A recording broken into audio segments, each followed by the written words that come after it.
नमस्कार दोस्तों। देखिए, आज 23 जुलाई को जो फर्स्ट शिफ्ट के अंदर एग्ज़ाम हुआ है ना, उसके अंदर हम बात करने वाले हैं कौन कौन से क्वेश्चन आए थे और आपका जो पेपर हुआ है ना, इस पेपर का लेवल क्या था। हाँ, अभी सेकंड शिफ्ट वाले तो एग्ज़ाम दे रहे हैं जब मैं ये वीडियो अपलोड कर रहा हूँ। लेकिन देखो दोस्तों, आपको घबराने की ज़रूरत नहीं है। जो पेपर था ना, बहुत ही आसान था।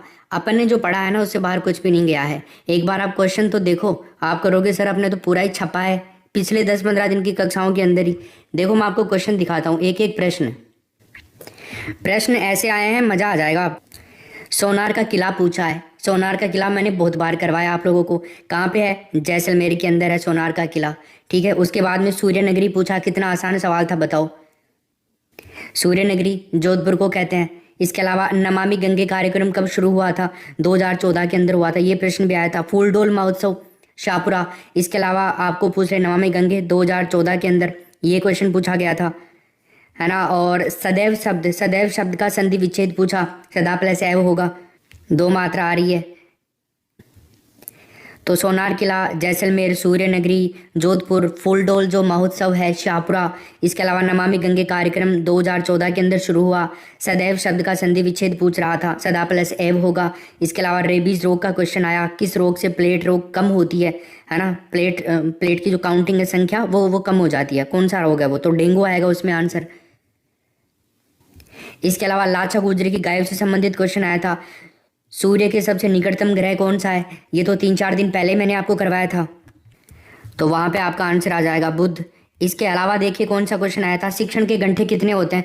बताओ, मैंने आपको कितनी बार करवाया हुआ है शिक्षण के घंटे। शिक्षण के घंटे 45 होते हैं। कितनी बार करवा दिया था। आईक्यू का सूत्र किसने दिया था? टर्मन ने दिया था। एक एक चीज़ आपको बढ़िया तरीके से इसमें मैंने आपको बताई थी।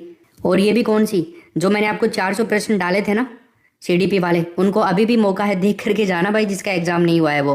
400 प्रश्नों का मैराथन क्लास थी एक, उसको देख लेना। पूरा पेपर 400 प्रश्नों में से आया है ये। देखो, इसमें झूठ बोलने वाली कोई बात नहीं है। जो क्लास है उसको देख लो, पूरा पेपर मिला लेना। नहीं भी आया ना कोई भी क्वेश्चन तो बता देना भाई, ये नहीं आया था इसमें से। सृजनात्मकता से संबंधित क्वेश्चन आया था, करवाया था मैंने अभिसारी अभिसारी चिंतन, ये ऑप्शन आए थे तो उसके अंदर अभिसारी हो जाएगा। इसके अलावा करिकुलम शब्द के बारे में भी क्वेश्चन आया था। और चैत्र शुक्ल त्रयोदशी कौन सा त्यौहार मनाया जाता है? प्रक्षेपी परीक्षण से संबंधित क्वेश्चन आया था, तो उसके अंदर TAT आएगा। ऑप्शन के अंदर TAT आपको मिला होगा उसमें। इसके अलावा प्रतिभाशाली जो बच्चा होता है ना, उसका IQ कितना होता है? देखो, मैंने उस क्लास के अंदर बहुत बढ़िया बताया था, 140 होता है प्रतिभाशाली बच्चे का IQ। पूरा मैंने आपको वो बताया था कि एवरेज बच्चे जो होते हैं उनका IQ कितना होता है, प्रतिभाशाली का कितना होता है, सब। इसके अलावा ढाक के 3 पात लोकोक्ति, ये ढाक के 3 पात लोकोक्ति भी आई थी, मतलब बहुत लज्जित होना मुहावरा। ये मुहावरा भी आया था, बहुत लज्जित होना, बहुत लज्जित होना, तो ये मुहावरा आया था। वाक्य के अंग कितने होते हैं? वाक्य के 2 अंग होते हैं, बताया था मैंने आपको। अभिव्यक्ति कौशल के बारे में भी क्वेश्चन आया था।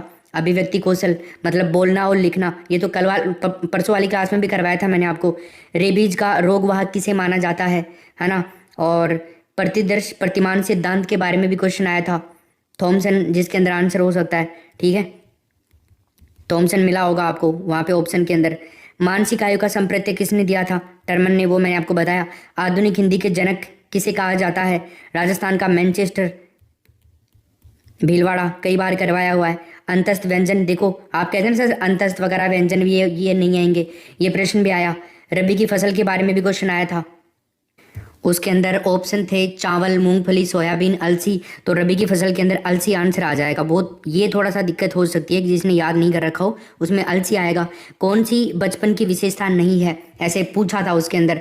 प्राक टोली अवस्था, प्रश्न पूछना, अनुकरण करना, खिलौनों से खेलना, से ये प्रश्न आया था, मतलब बचपन की विशेषता कौन सी नहीं है?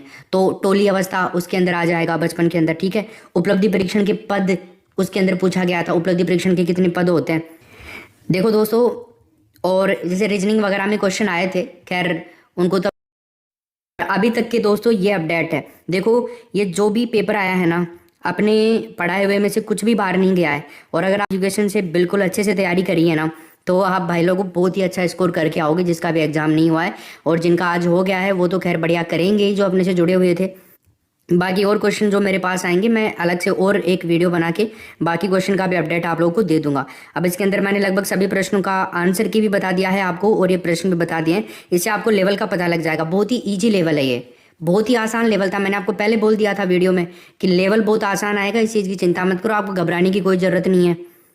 और अपने 5 तारीख से बैच शुरू हो रहे हैं अब रीट मेंस के और सेकंड ग्रेड के, फर्स्ट ग्रेड के, जिसके भी आप तैयारी करोगे ना, देखो सेकंड ग्रेड और रीट मेंस की तैयारी आपको सबको करनी है, दोनों की एग्जाम की तैयारी जरूर करनी है सभी को, साथ साथ में सिलेबस लगभग 80% सेम है।